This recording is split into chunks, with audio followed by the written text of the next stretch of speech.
Pada kesempatan kali ini saya ingin mewakili Bapak mengenai tugas dari dalam modul bergerak pada modul 3.1. Iya. Dilema etika ya Pak. Dilema etika. Iya. Dan nilai-nilai pengambilan keputusan. Iya. Jadi pada kesempatan ini pula ada beberapa hal yang nanti akan saya tanyakan dan semoga nantinya Bapak bisa memberikan penjelasan dan gambaran bagaimana menjadi seorang pemimpin. Ya. Jadi Bapak, kita mulai pada pertanyaan pertama. Iya, silakan. Bapak selama ini bagaimana Bapak itu dapat mengidentifikasi kasus-kasus yang merupakan dilema etika atau rujukan moral? Iya. Jadi ada beberapa hal yang saya lakukan saat mengidentifikasi kasus-kasus seperti ini, karena dilema etika dan rujukan moral ini kan agak sulit diidentifikasi secara kasat mata ya Pak ya. Dan biasanya ada kepentingan yang berperan di dalamnya. Seperti itu Pak. Jadi yang pertama saya laksanakan biasanya adalah observasi dulu Pak. Observasi dulu Pak ya. Observasi dulu. Jadi saya cek dulu masalahnya ini apa, kemudian latar belakangnya apa. Nah, jadi kan di observasi itu kan kelihatan nanti. Habis itu kemudian kepentingan apa saja yang terlibat di dalamnya. Nah, seperti itu Om, itu yang pertama. Kemudian yang kedua, saya biasa melakukan wawancara kepada pihak terkait. Yang pertama adalah si yang punya masalah. Kemudian yang kedua adalah orang terdekatnya, biasanya teman atau siapa gitu, yang tahu masalahnya apa, kemudian latar belakangnya apa. Biasanya seperti itu yang saya laksanakan. Itu yang kedua. Kemudian yang ketiga, setelah itu saya akan catat nanti poin-poin apa saja masalahnya, kemudian siapa saja yang terlibat, kemudian kepentingan apa yang ada di dalamnya. Kepentingan ini bukan berarti kepentingan yang aneh-aneh ya Pak Mabi ya. Iya. Karena kan kalau di dilema etika itu biasanya ada 2 atau 3 kepentingan yang bertabrakan, biasanya kan seperti itu maksud saya. Jadi kan kepentingan yang bertabrakan ini apa? Nah, seperti itu. Seperti itu Pak Mabi, biasanya saya mengidentifikasi masalahnya. Jadi untuk yang selama ini bagaimana Bapak menjalankan pengambilan keputusan di sekolah, terutama pada kasus-kasus di mana ada 2 kepentingan yang sama-sama benar-benar mengandung nilai kebajikan. Jadi begini Pak Mabi. Kalau misalnya kasusnya melibatkan satu orang, hanya satu orang ya. Jadi saya akan coba untuk melakukan pertimbangan dari segala sisi. Dari segala sisi. Misalnya kalau dari sisi A, kepentingan A, saya harus mengambil keputusan A. Kalau dari sisi B, saya harus mengambil keputusan B. Nah, jadi saya akan coba untuk mengambil A dan B ini secara seimbang. Maksudnya kita tidak akan bisa mengakomodasi semua kepentingan, tidak akan bisa. Tetapi kita bisa mengambil bagaimana caranya kepentingan A bisa terakomodasi 50%, kepentingan B juga bisa terakomodasi 50%. Jadi seperti itu yang biasa saya laksanakan. Yang kedua, misalnya saya juga harus memilih, maka saya akan mencoba untuk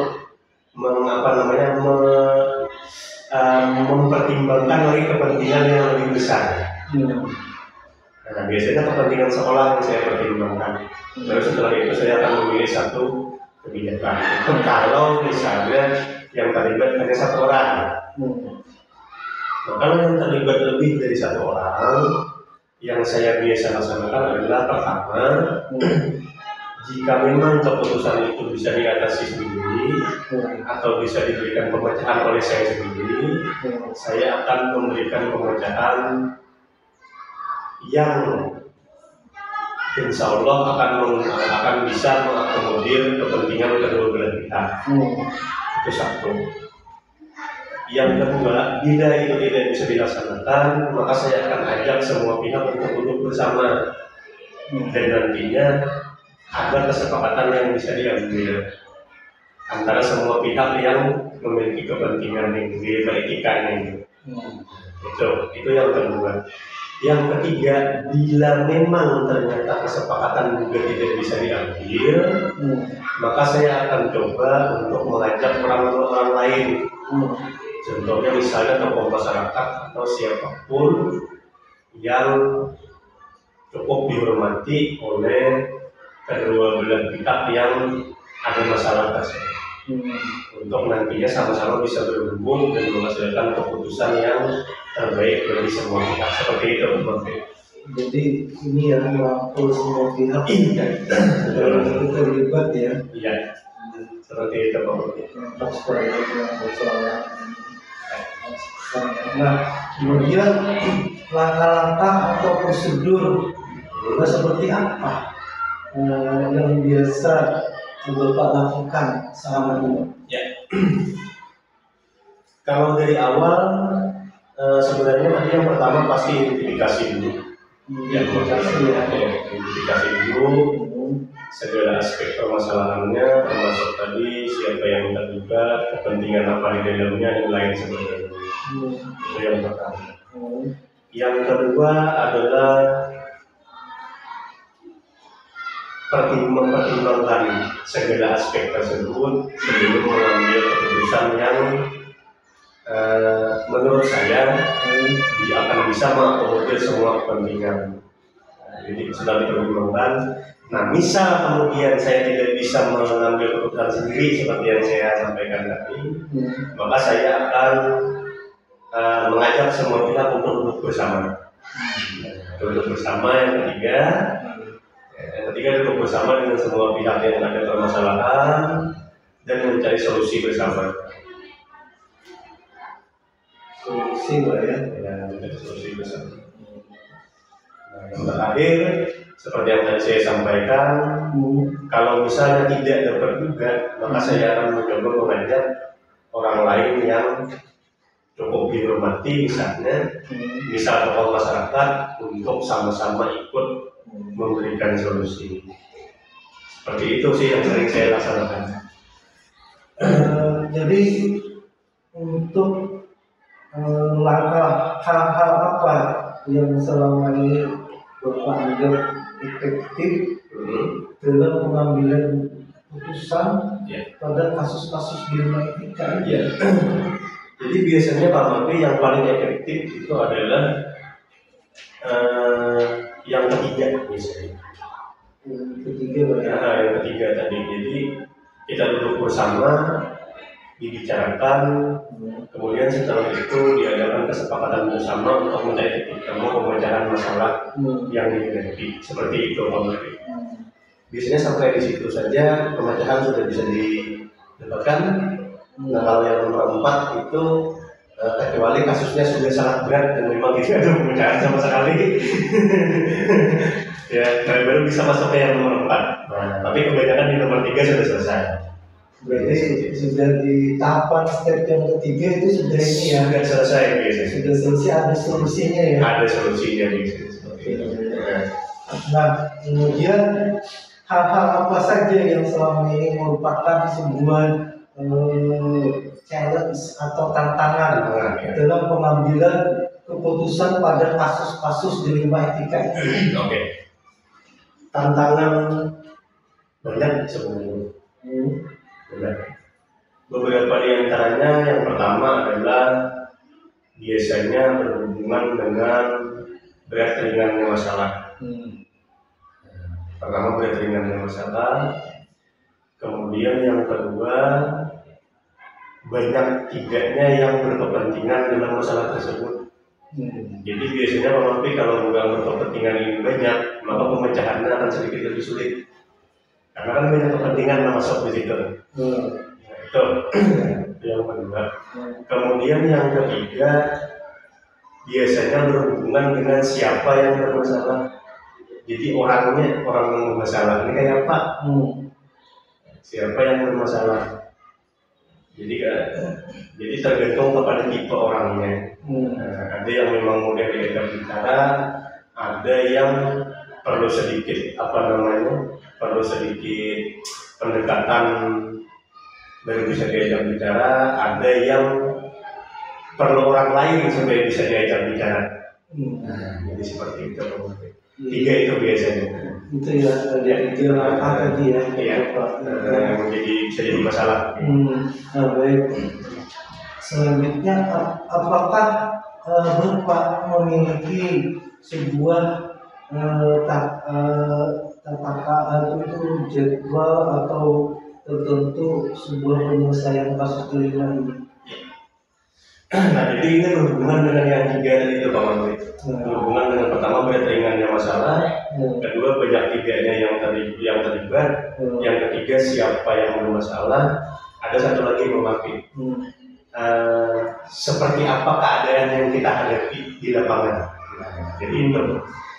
Jadi apakah ada jadwal atau tidak? Maka saya akan jawab seperti ini. Berhubungan dengan 4 hal tadi itu, ada permasalahan yang memang harus kita selesaikan di saat itu juga. Tapi ada yang memang bisa dijadwalkan untuk diselesaikan di kemudian hari. Ada yang memang dijadwalkan berdasarkan kesepakatan oleh si yang bermasalah. Jadi harus ada jadwal atau situasi kondisi sendiri bisa ya? Iya, bisa. Bisa kita jadwalkan sendiri, bisa siap punya masalah yang menjadwalkan. Bisa juga pas terjadi masalah langsung diselesaikan di situ bisa. Jadi tidak ini ya, tidak kaku, tidak bisa kaku. Nah, tidak bisa kaku karena yang tadi kan berhubungan dengan yang tadi pertama berat ringannya. Kalau masalahnya terlalu berat kan otomatis tidak mungkin bisa diselesaikan langsung. Nah, tidak bisa kan. Kemudian yang kedua tadi apa tadi? Siapa yang bermasalah, ya kan? Ada orang yang memang pengennya langsung diselesaikan, ada orang yang pengennya nanti dulu. Nah, ada. Kemudian yang ketiga berhubungan dengan berapa banyak yang berkepentingan. Ada orang yang berkepentingan ini pengen gimana caranya supaya masalah ini cepat selesai. Ada yang nanti aja lah. Ada yang seperti itu memakai. Dan terakhir berdasarkan keadaan di lapangan. Jika memang masalah ini perlu di cooling down dulu, maka kita harus cooling down dulu. Misalnya kayak yang seperti biasa kita hadapi lah, salah paham antara orang tua siswa misalnya. Jadi kan perlu didinginkan dulu baru dibicarakan lagi. Ada yang seperti itu. Jadi seperti itu memakai.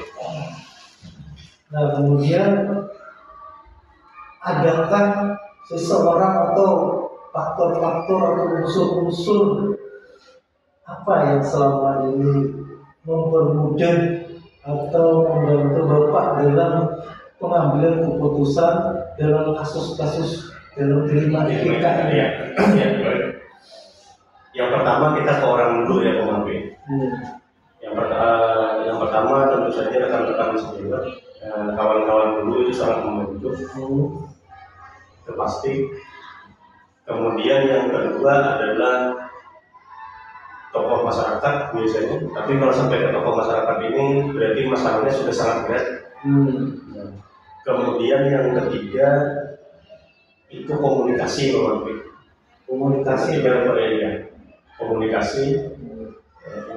kita baik ke rekan sejawat, baik ke tokoh masyarakat maupun ke yang bermasalah. Kemudian yang terakhir itu adalah apa tadi? Kolaborasi kita, bagaimana kita bisa berkolaborasi dengan semua pihak untuk bisa menyelesaikan suatu masalah seperti itu. Itu ya. Dari penjelasan yang sangat detail sekali dan panjang sekali ini dan masukan berharga ini, saya mendapatkan sekali banyak gambaran, banyak masukan dan hal-hal yang positif untuk saya ke depannya. Jadi saya mengucapkan banyak terima kasih kepada Bapak Hadriadi selaku kepala sekolah ya.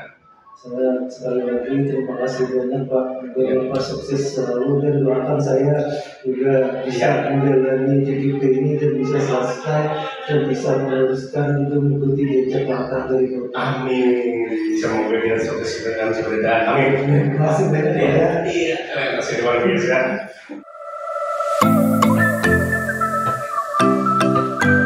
Assalamualaikum warahmatullahi wabarakatuh.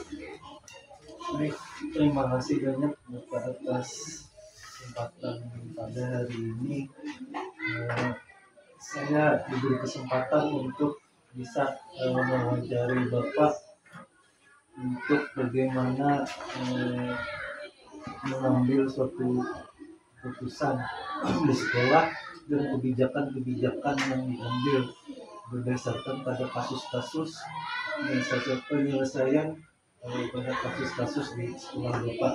Sebelumnya perkenalkan dulu Pak, nama saya Mahfi, saya TGP Angkatan 10 dari UPTB SMP 2 Gunung Makmur, Kabupaten Tanah Laut.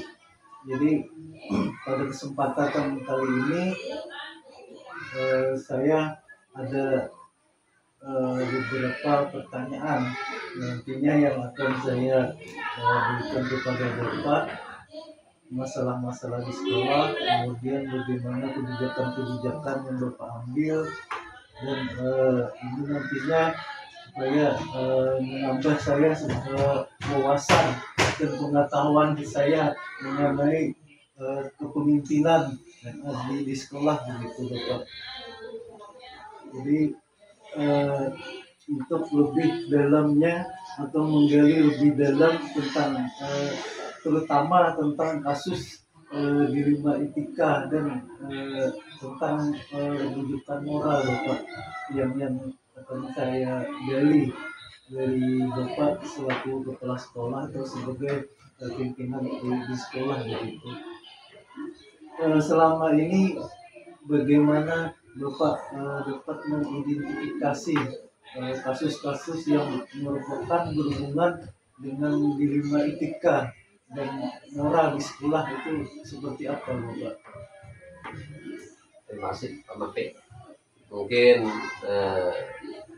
kami menyampaikan dulu artinya di sekolah kami ini merupakan sekolah penggerak angkatan kedua di Kabupaten Tanah Laut, dan kami ada guru-guru yang alhamdulillah kami di sini cukuplah gurunya. Kemudian dengan kami kan sudah terpenuhi tenaga pengajar sekolah kami. Alhamdulillah kami di sekolah ini kalau jadi masalah itu pertama kami melihat dari rapor pendidikan yang sudah rilis di sekolah kami. Kemudian ini dari artinya ada masalah di luar daripada itu, mungkin dari evaluasi di lapangan kami, mungkin dari di kelas kami, kemudian di lingkungan kami. Jadi masalah itu mungkin timbul daripada rapor pendidikan yang sudah rilis di sekolah kami, dan ada juga yang dari lingkungan atau dari dalam kelas yang kami kelola setiap harinya. Jadi yang berkenaan dengan di sekolah kami ini, umpama di dalam kasus di sekolah kami ada yang di rapor pendidikan kami itu menunjukkan ada semacamnya kurang lah. Kalau dianggap kurang ya bisa dianggap kurang karena kemarin ada masalah literasi di sekolah kami itu masih warnanya merah, katanya kan kurang. Nah jadi untuk mengatasi masalah ini kami dari pihak sekolah itu macam-macam cara mengatasinya.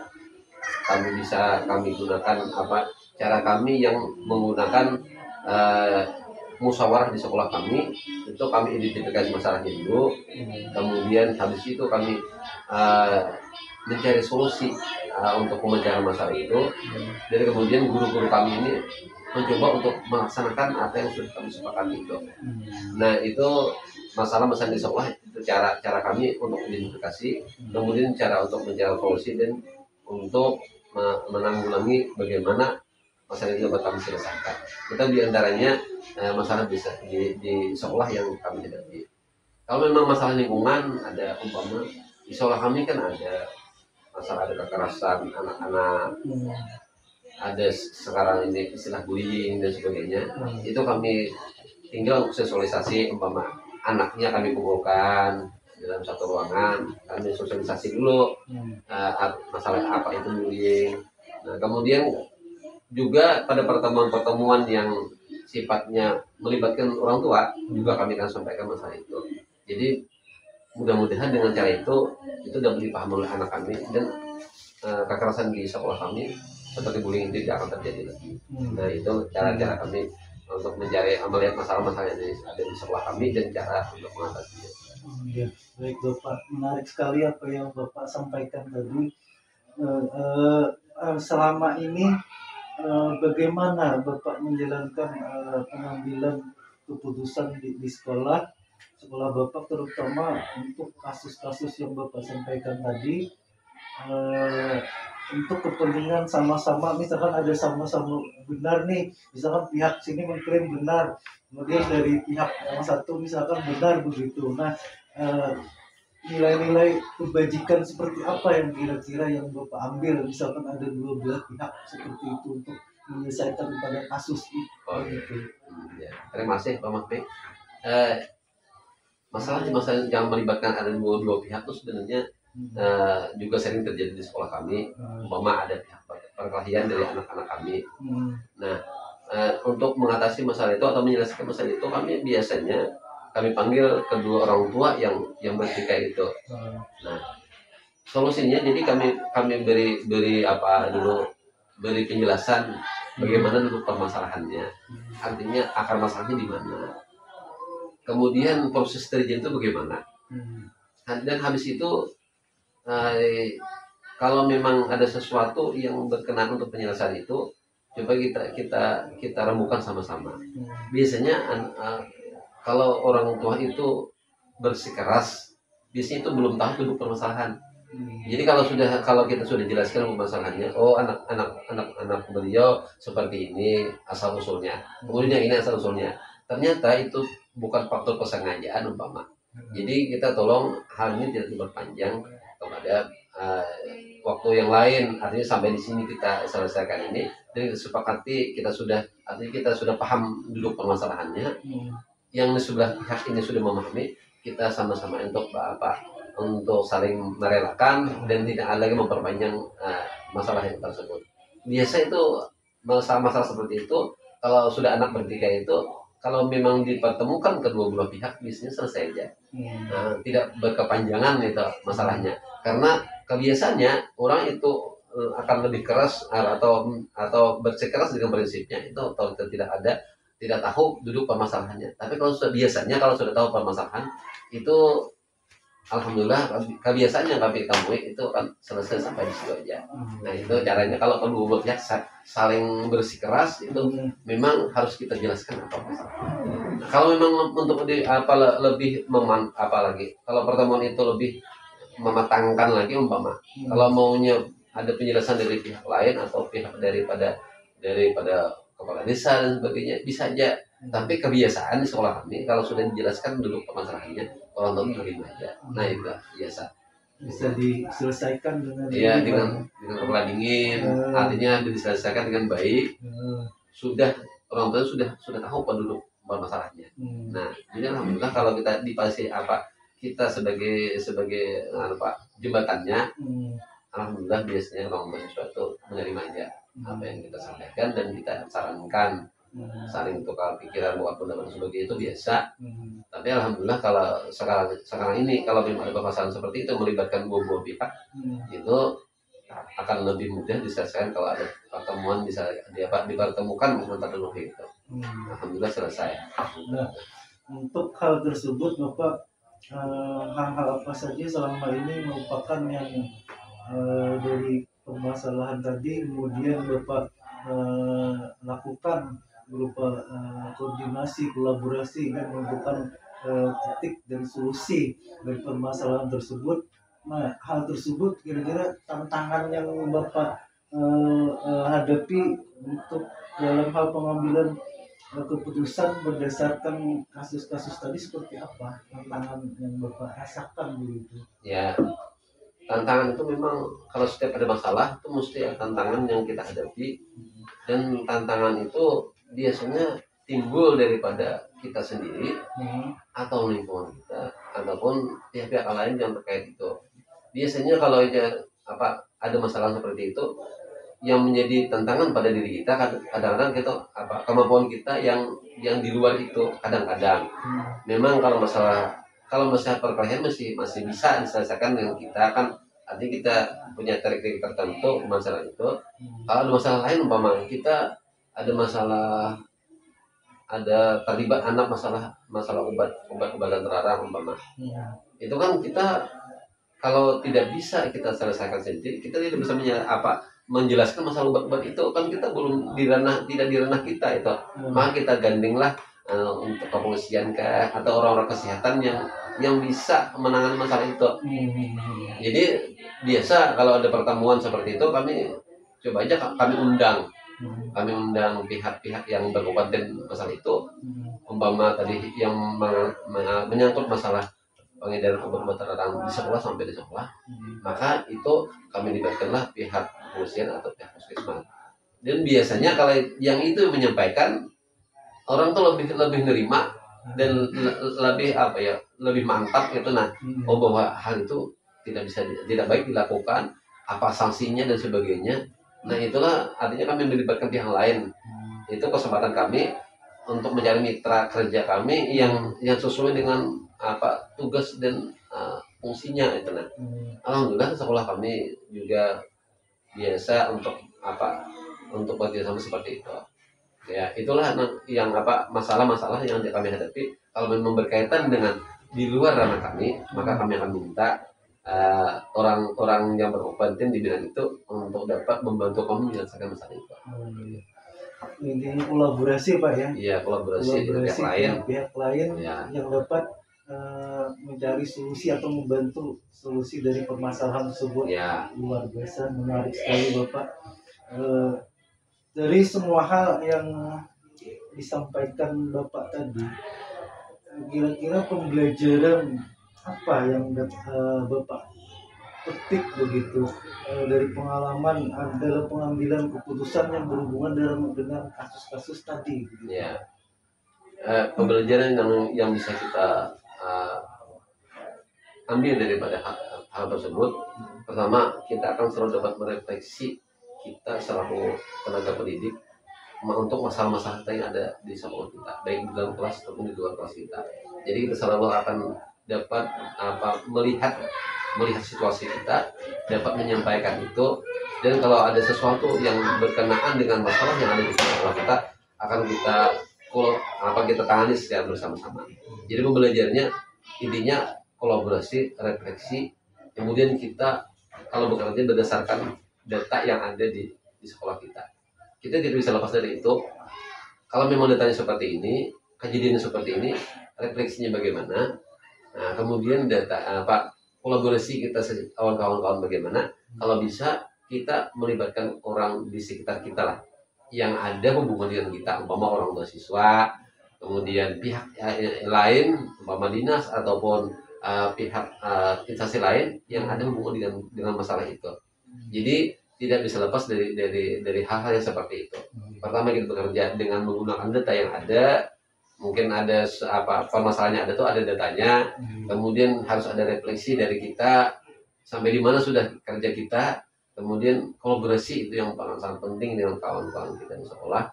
Jangan sampai kita bekerja secara sendiri, karena kita kalau bekerja sendiri kita mumet. Kalau kita bekerja secara sendiri kita akan lebih mudah stres kita. Tapi kalau kita sama-sama, sebesar apapun masalah kita itu kita atasi secara bersama-sama. Gitu.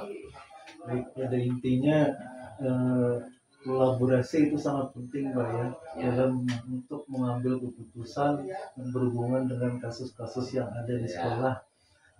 Baik Bapak, mungkin pada kesempatan kali ini apa yang Bapak sampaikan tadi sangat luar biasa dan sangat menambah pengetahuan saya dan wawasan mengenai kebijakan-kebijakan atau keputusan dan dari kasus-kasus yang Bapak tangani di sekolah begitu Pak. Jadi saya mengucapkan terima kasih banyak kepada Bapak Suryani selaku Kepala Sekolah OPTD SDN 2 Pura Utara. Jadi terima kasih banyak Bapak. Semoga saya bisa menerapkan di sekolah dan insya Allah jika diberi kesempatan bisa menjadi seorang pemimpin, saya banyak belajar dari Bapak juga.